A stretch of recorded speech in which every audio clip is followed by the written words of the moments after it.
Kakagising ko lang at ngayong araw hindi na nga ako pumasok. Ikaw ba naman? 1 week na abutan ng lagnat, ubo at sipon.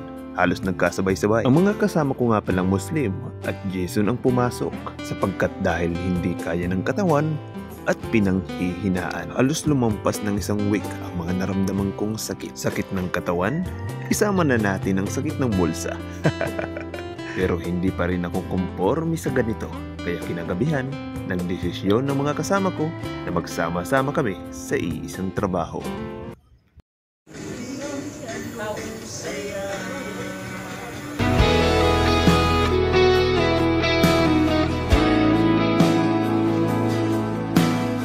Dito ay tinulungan na nga kami ni Jason Camposano para gawan ng biodata at ng mga resume.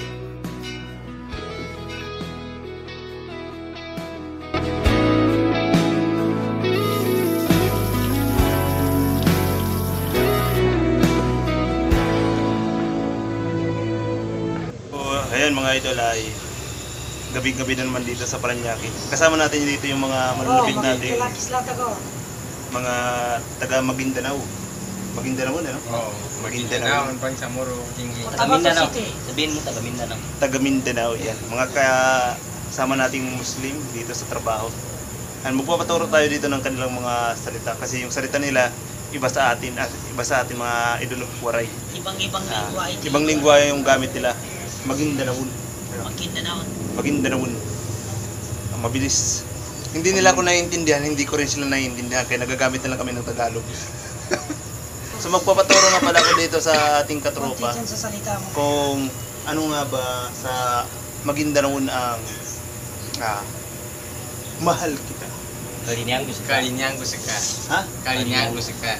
Kalinyangus, ha? Kalinyango sika. Kalinyangus saka. Oo. Kalinyango saka. Galing.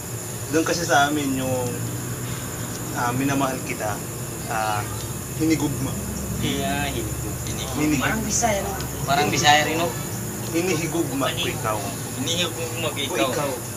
Doon sa amin. Sa Bisaya. Maguindanao. Yung, pan ba? Yung, kumain ka na ba? Nakakangkadan. Ah? Imangkar. Nakakangkadan. Nakakangkaran. Nakakangkadan. Nakakangkaran.